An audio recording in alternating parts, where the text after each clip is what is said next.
What could be causing the sound issue with my AirPods in Find My AirPods? Hello and welcome to this troubleshooting guide.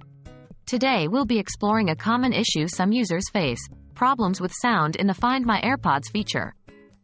This tool is meant to emit a sound from your AirPods to help locate them, but sometimes it doesn't work as expected. Let's break down some common causes and solutions. Are your AirPods connected?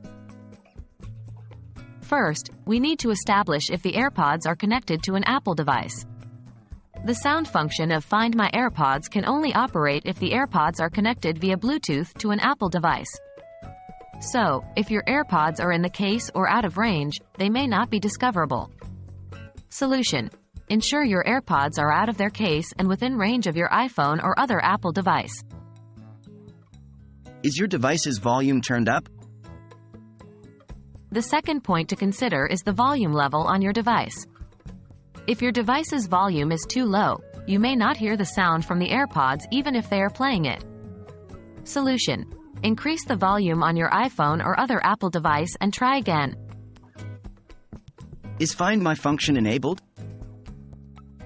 The third common issue is related to the Find My function on your device. To use Find My AirPods, the Find My iPhone feature should be enabled on the connected device. Solution: check that Find My iPhone is enabled in the settings on your Apple device. Is your device's software up to date? Lastly, outdated software could be the culprit. Updates often include bug fixes, so it's important to keep your device and AirPods up to date. Solution: ensure your device's software and AirPods firmware are updated to the latest version. Those are the most common reasons why the sound feature on Find My AirPods might not be working as expected. By checking these areas, you should be able to solve most issues. However, if you're still experiencing problems, it might be time to contact Apple support for further assistance. We hope you found this guide helpful, and wish you the best in resolving your AirPods sound issue. Stay tuned for more troubleshooting tips and guides.